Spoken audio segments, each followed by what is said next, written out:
My neighbor has been mowing his lawn for 12 hours straight. I just figured out the horrifying reason why. It started at 4:43 a.m. The noise jolted me awake. It sounded like there was a giant truck revving its engine right there in our bedroom. Exhaust fumes wafted in through the open window. It was a bad way to start the day. It was even worse than when I saw the neighbor getting it down with his own sibling. Anyways, that's a story for another day. "What is that?"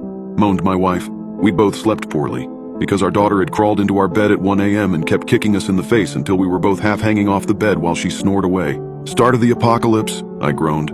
"Go back to sleep." "No way can I sleep through that racket," said Vanessa. She rolled out of bed and shut the window. That helped a little, but it still sounded like war out there. She pulled the curtains back and looked through the window. "It's the fucking neighbor, mowing his lawn, before the sun is up. We need to have a heart-to-heart with him. Let him know that's not okay." Keegan, our daughter, woke up crying. "Guess that's that," I muttered, getting out of bed myself. "I'll go talk to him after some coffee." "Bring me some too," said Vanessa. "Papa, bring me some Smarties," said Keegan. No Smarties for breakfast. Banana or toast, but not Smarties." "Fine," huffed Keegan. "Toast, cut into shapes." I sighed. This was really the last thing I wanted to be doing at 4:45 on a Saturday morning. Making coffee and cutting toast into animal shapes instead of drooling in my sleep and dreaming of a gentler world. I went into the kitchen and started the coffee and toast and then looked out the living room window. Sure enough, there was Mr. Limsky mowing his damn lawn in his damn bathrobe, no less. That was another thing that I had no desire to do. Get into it with him about this, or really talk to him about anything ever beyond a friendly wave and a howdy neighbor.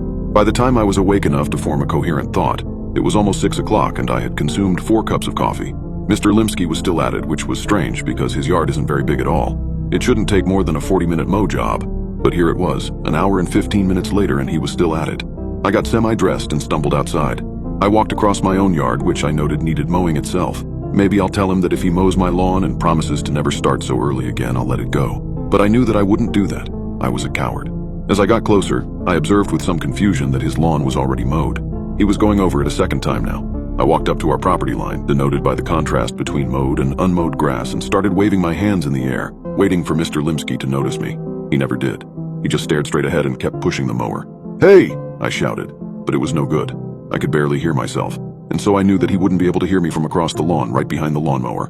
God damn it. I walked across his yard until I was right behind him. "Hey!" Nothing. I tapped on his shoulder. Nothing. He just kept pushing the lawnmower onward over the already mowed lawn. I didn't know what to do. "I'll catch him after he finishes, I guess. He's in the zone." I shrugged and was getting ready to turn back to my house when I saw a trickle of what was presumably urine run down his bare leg. Jesus. I went back to my house and opened the door. Vanessa was reading a book to Keegan. She stopped when I came in and looked up. "Well, he couldn't hear me. I'll go over there once he stops. He's got to stop sometime, right? And, well, I'm a little worried about him, honestly. I saw him,